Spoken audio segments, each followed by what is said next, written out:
Last video, we went over how to solo flawless Prophecy on Titan, and just before we get into this video, I need to clarify something. For all of you who don't care, here's a timestamp and you can skip straight to the guide. I mentioned that video that consecration is useless, which is wrong and I misspoke. I tend to use words like useless or impossible when over-exaggerating, which understandably can lead to people thinking that's exactly what I mean, which again is completely understandable. These are people who don't know me and are just looking for straight information on how to do something. I don't expect them to know what I mean and I should have explained it better.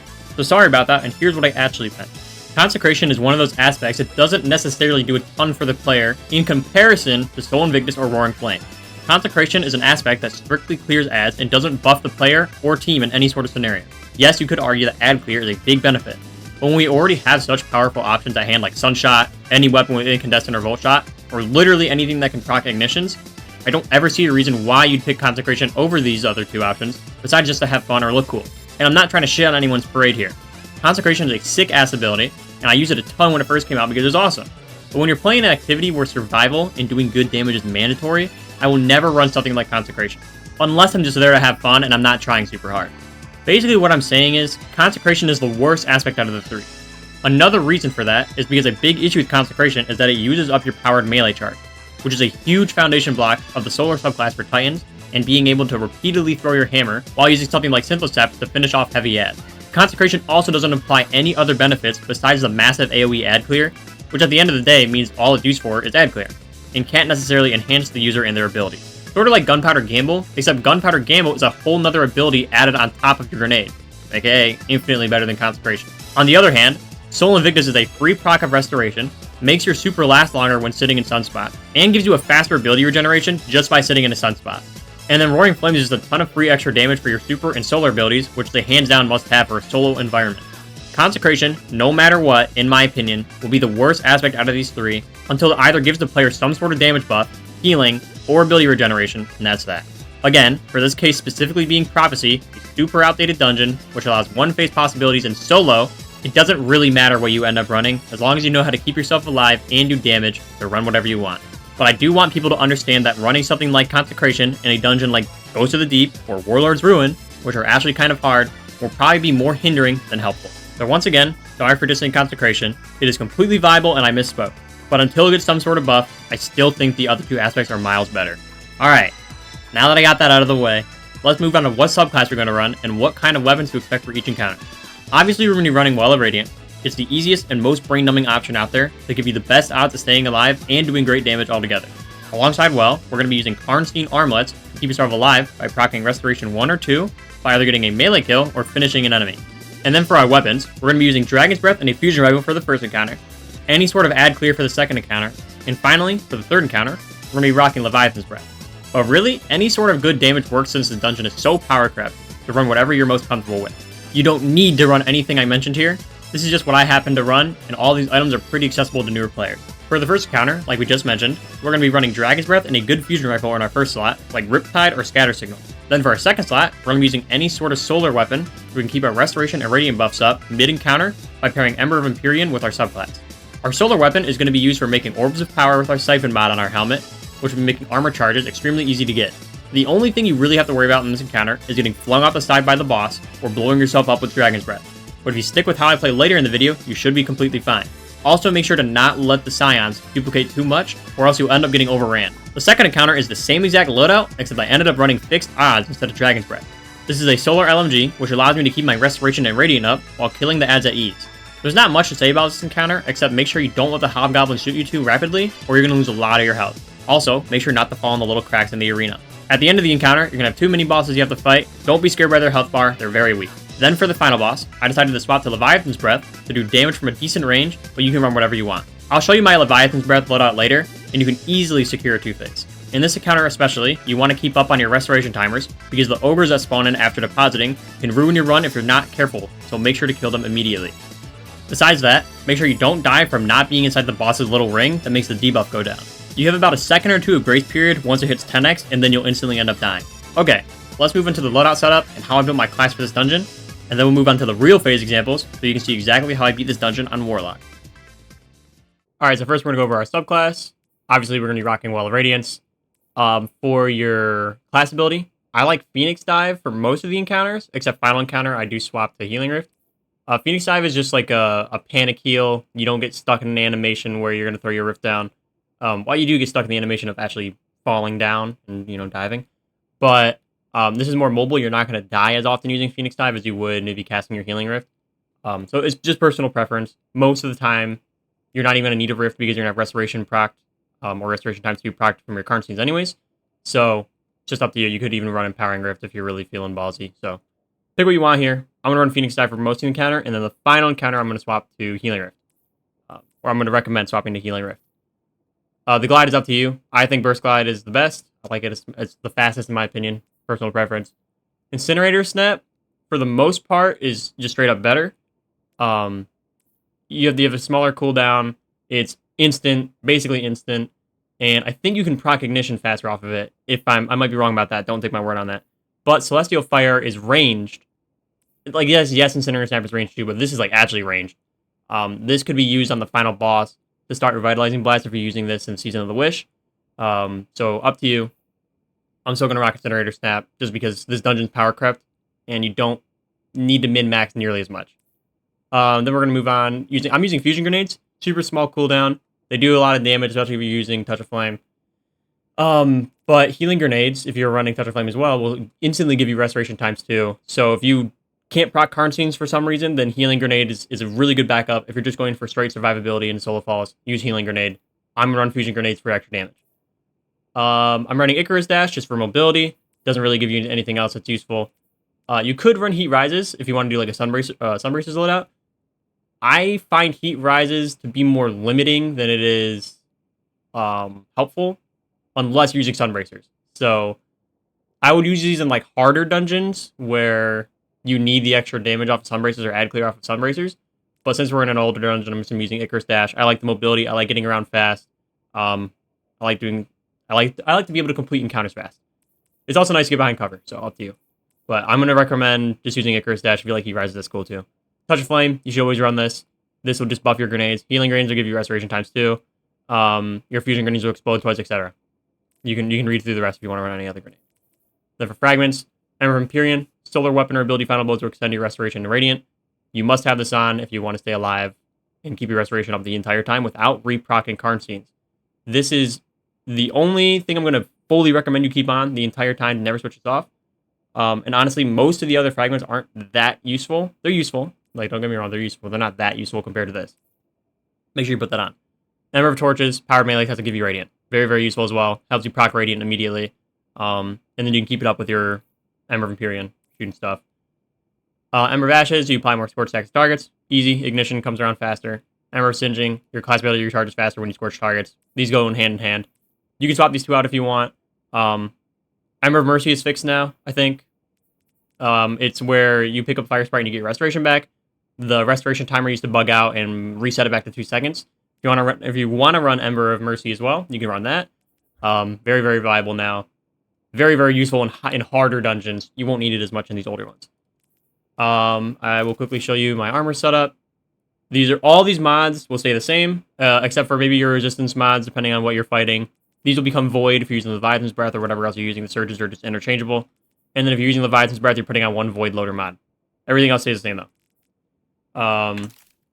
Just to quickly go over all of them, though. Heavy ammo finders. Heavy ammo is very important. And nothing else here. You don't really need anything else here. You're going to get your super back. You're going to one-phase the first boss. Almost 100% of the time, you're going to one-phase the first boss. Unless you really fuck something up, then you're going to two-phase it. So if you do two-phase it, you could always run something to give you more super energy. Because you won't burn through all your heavy ammo if you're using Dragon's Breath. You won't. So you can swap something in and out for one of those. But I would recommend at least one heavy ammo finder. And then make sure you have a Siphon mod on for your gun of choice, which is probably going to be Solar because you want to reprog Restoration. So Harmonic Siphon is only 1 energy cost. Very, very useful. Plays into your subclass. Make sure you have this on because we need Orbs of Power later. So make sure you have that on. Then for our arms, run whatever ability regeneration ones you want. These are just what I picked. Momentum Transfer and Bolstering Detonation. Helps me get my class ability and my melee cooldown back faster. But when you are running Leviathan's Breath, you need to swap the Void Loader mod if you want more DPS. Do not forget that. I forget all the time. Makes my DPS worse. Had to do a lot of re-recording. And then I'm going to be rocking Firepower. if I'm using a grenade, firepower is very, very useful. You're going to get an extra couple orbs out of it in general. Or you could run heavy-handed. Your incinerator snap comes back faster. Actually, that might be a lie. I don't remember. But one of these, up to you. Just remind your powered melee also procs your current scenes as well, so it's also useful. You might want to use this heavy-handed in general, but only interchangeable thing here would be Void Loader. For our chestplate, Concussive Dampener, because I think most of the bosses are Area of Effect, and then Void Resistance and Solar Resistance, Harmonic Resistance. So I don't remember if anything does arc damage here. I know the Hobgoblins do Void, and I know like the Knights and everything else do Solar. So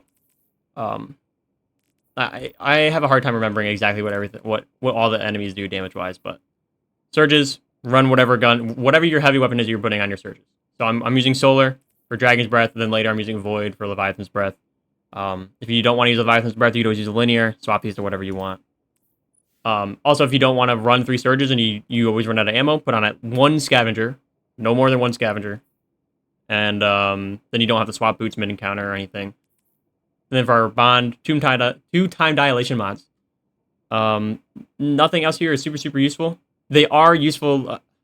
I said that wrong. They're useful, but what we're doing, they're not as useful. Special Finisher is very, very useful in general, but we're going to be using Surges all the time. And usually I would say you'd use these in like a loadout swap encounter, or if you're doing something solo fall or like a solo raid like Ron, you'd be using Special Finisher. So these are useful. You can use them if you want. I'm not going to recommend them personally for what we're doing right now. And then the Distribution, Outreach, and Bomber, they're also useful in their own sense. But I very highly recommend using 2 time dilation mods. 18-second armor charges per, 18 times 3. You can figure out the math. That's how long you have your buffs for. So make sure you keep that on. And then for our weapons, this is the first encounter loadout. The second encounter, I actually, in my Titan guide, I was using Corrective Measure. The reason I swapped to fixed odds here was because one is one of the only solar LMGs I have leveled up. Honestly, I really like it too. It's not bad. And I don't know if Field Prepping Contestant's a good role, so don't blame me for that one.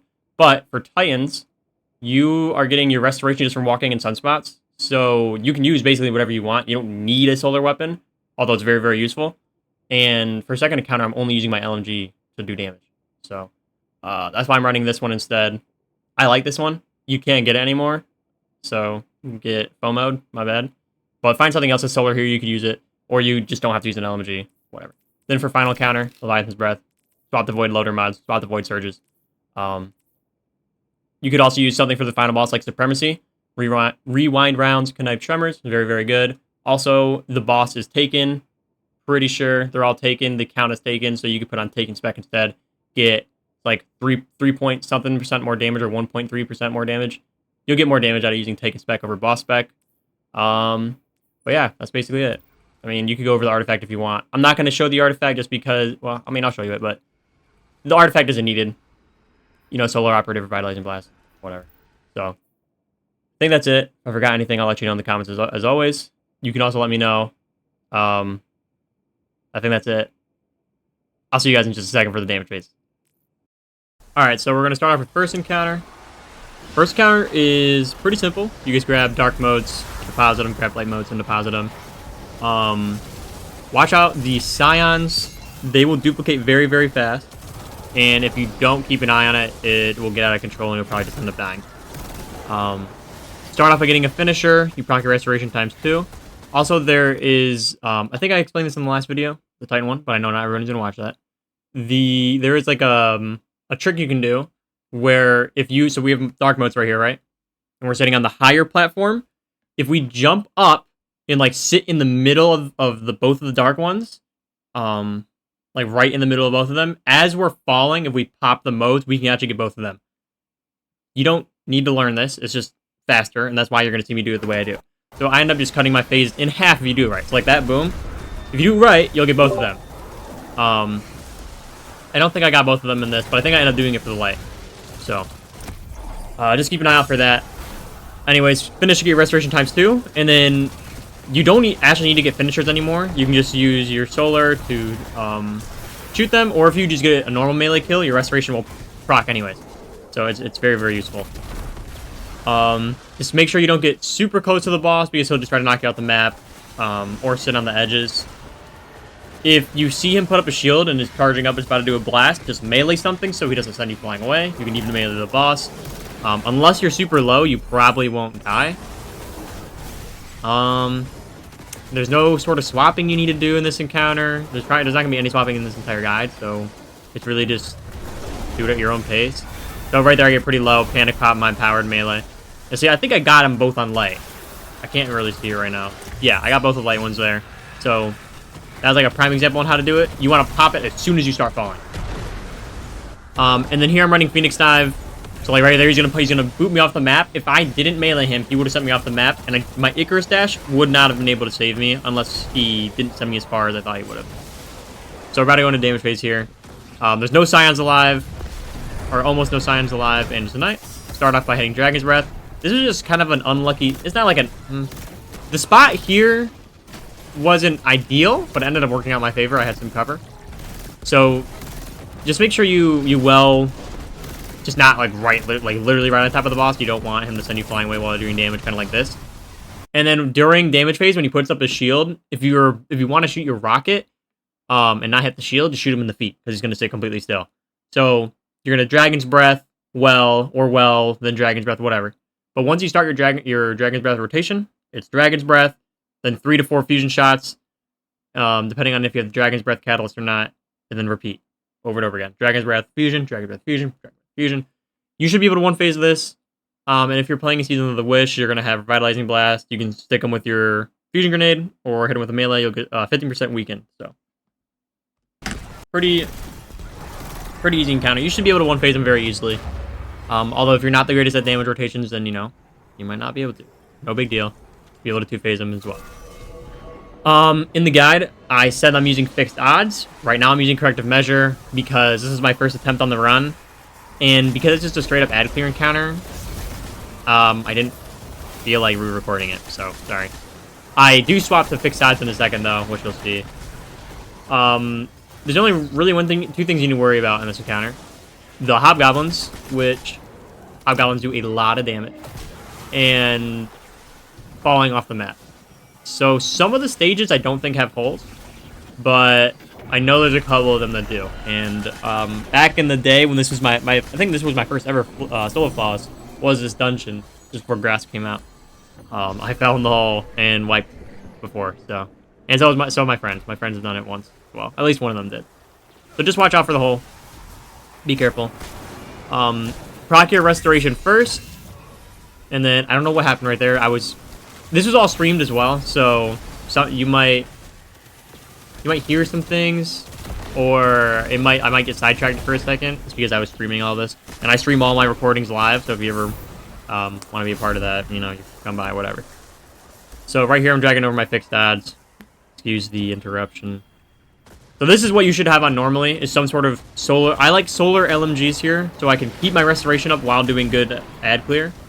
My role is field prep incandescent. Field prep is just a great perk in general. And incandescent is like every solar weapon, it's like must-have perk. You're gonna do this 6 times or 5 times, something like that. I don't remember if it's the 6th one you fight the boss, or if it's you do it 6 times and the 7th time you teleport, you fight the boss. But whatever. You're gonna fill up the cube by dunking on each stage.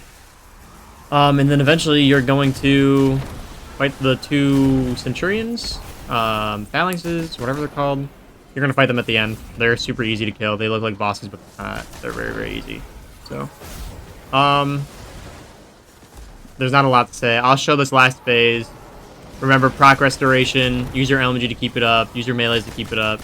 Kill the Hobgoblins. And don't fall off the map. So I'll show you this last dunk, and then we'll go to the final boss. Another thing to make sure is that so this teleport right here, the Hobgoblins don't despawn until you hit the top. So, or around when you hit the top. Yeah. Pretty straightforward. Not a very hard encounter. Excuse me while I skip to the final boss. Okay, Kel Echo. Again, not very hard. He likes to teleport you in the final stage, so just keep that in mind. If you have high stacks, and you get teleported, you probably will end up dying and wiping. So, I think I have like 1 light and 2 dark here. Yeah, 1 light, Alright, 2 light, 1 dark. Just a heads up, I'm pretty sure this is just a bug, but they've never fixed it. The light and the dark, like how many, so I have 2 light, 1 dark here, they change. Like at the beginning of the encounter before it starts, and then when you actually start the encounter, they're different. Like I swear it's not just me. Like I'm not just stupid, right? It's not just me. I don't know. It might just be. But you're going to kill your knights, and then every time you deposit, you are going to spawn in an ogre, kill the ogre, because they are fucking annoying to play against. They will send you flying, you'll take prop damage, and if this was old Destiny 2, you would just instantly die. But sometimes I like to stick the knights with a fusion, because the fusion will basically instantly kill them, or should instantly kill them. And then 2 fusions and a melee should be enough to kill the bosses, Radiant at least. Sorry, not the bosses, the ogres. Very, very useful tip. Final dunk. Notice how I have no armor charges. I haven't been prioritizing my armor charges at all because right when you deposit the last one, you have an infinite, or what I think is infinite amount of time to get all your stacks up. So we're not going to worry about restoration or armor charges until we've dunked everything. We've got all of our ammo. Scions are just going to keep spawning in over and over again. So what you can do is farm the Scions, get your armor charges up. And then as soon as you grab them and you start your restoration, you can just jump straight down into the boss fight. Now, you don't need restoration for the boss fight because you're going to be sitting in Well of Radiance for a good bit. And you'll probably have to reproc it later, so don't worry about restoration. It's kind of just a habit of mine to get all my buffs, like all of my buffs ready for damage phase. Armor charges here, going straight down into the boss. So there's a couple different ways you can do this. If you are using, before we get right into it, if you are using a long-range weapon, you can well on the beginning... Actually, let me show you first. You can well on the beginning platform, so right at the tip right there. Pause. Right at the tip. Pause. You can put your well down, but one, you have no cover. But I think he'll still hit the edge, and it won't hit you. But you need to be in his ring, his circle, right? So you can either well behind one of the pillars, these little blocks, like right here. You can hide behind one of these pillars, well there. So then, and then you can just like jitter peek over and over again, like peek left, like pull your bow back left. Pull your bow back, peek, shoot, retreat. Obviously you do it in timing with Archer's tempo if you have the catalyst. If you're using rockets or something, you can get closer, do the same thing. Basically the same thing what I just said. You know, if you're Apex Izzy swapping, you'd Apex Izzy whatever, etc. Get the bait to switch off. In my example here, my well is actually outside of the circle, and I didn't realize that. I mean, I realized it as I put the well down, so it was a mistake. Don't do what I do here. Put your well farther up, or put it on one of the platforms. But as you'll see, I still made it in time. Once you hit Dark Entropy times 10, you still have a little bit of time for some reason. It's not like all the other encounters. So like I'm at 10 for a hot second. So it's more like when you hit 11, you'll instantly die. But keep your powered melee to instantly kill one of the hobgoblins for a panic restoration. And remember, we're going for a 2-phase here. It's safe. You're not risking yourself. You're not going to die. You're not going to restart the dungeon if you do a 2-phase. You can 1-phase. I haven't tested it on Warlock, mainly because if I have to go super in depth to do a 1-phase, then I feel like most people aren't going to be able to do it anyways. And that's not just me dissing the community. It's just, you know, most people aren't going to put in the effort for that when they can just take the extra 5 minutes to do a 2-phase. So making sure I'm killing the hobgoblins. Remember, the hobgoblins do a lot of damage. This last hobgoblin, I decided to get my restoration off. And then for the final encounter, instead of Phoenix Dive, I swapped to Healing Rift, because right now you're going to see I'm going to throw my Healing Rift down as like a backup well. Sure, I'm not going to get the Radiant from it, or the damage buff unless you're running that one chest plate, the one exotic chest plate. But yeah, I'm just going to sit next to the boss, get my... That's an ignition right there, fusion grenade in the melee. And I'm just going to shoot the boss over and over again. Run out of ammo, primary him to death, whatever. But yeah, not very hard. It's... You should be able to 2-phase, even if you don't get your damage right. Just make sure you stay alive. You don't need to use Leviathan's Breath. I am going to recommend it just because Leviathan's Breath is very, very accessible. The Catalyst, I think, is weird. It drops from, like, any of the playlist activities, which, okay, it might not be weird, might not be abnormal, but it might be hard to get for some people. You don't need the Catalyst. Run whatever DPS weapon you want. Make sure it's just not a shit roll. Because you can craft some very good rockets. Apex, I know not everybody has the ability to do dungeons or raids, I mean. Even Palmyra B would still be fine, right? Bump in the Night. Hemo, whatever. It's like that one world drop weapon that can roll like slide shot and like explosive light or something. I don't know. You have a lot of options. Use linears, use rockets, use whatever you want here. The damage is very simple, very outdated dungeon. I just like running Leviathan's Breath. Feels good to use. Pretty straightforward, very simple. I can turn off my brain and just shoot. So, just don't use Gallahorn. Because Gallahorn's not very good by itself. But that's it. If there's anything I missed, let me know in the comments. I'll update the description or I'll update the comments. I'll update my Discord, whatever. If you want all the dim links, will be in my my Discord as well. I just find it easier to keep them all there than flood the description with everything because there's a lot. And sometimes I add extra ones, and I always update it in like the announcement to be like, hey, I updated the dim links for Titan, blah, blah, blah, blah, whatever. Again, if you were a Titan and you watched my last video, sorry about the consecration diss. I explained that early in the video, though, so you probably already heard me have about that. But yeah, I think that's it. I'm going to roll the outro now. Thanks for listening to me talk for so long. And I will see you guys later. Thanks for watching the video. If anything helped, please let me know by leaving a like, comment, or subscribe. Remember that I have the Hunter Prophecy video coming out next week, so make sure you stick around for that. Also, before the final shape comes out, I should have all the dungeon guides out for all classes, which means you should be able to conquer any and all the dungeons on whatever character you please. I also make Tarkov content, even though I haven't posted any recently, so the game hasn't been super interesting. And I might end up switching over to some other content soon, so let me know what sounds cool. There's a members program if you want to join that as well. It's just for supporting the channel, and you don't get any sort of real benefits. You'll get some badges for the live streams, cool Discord role, and maybe early access to videos if I post them early enough. Just remember that this is a subscription-based model, so please cancel whenever you're done. Alright, that's it. Thanks for watching, and hopefully, I'll see you around.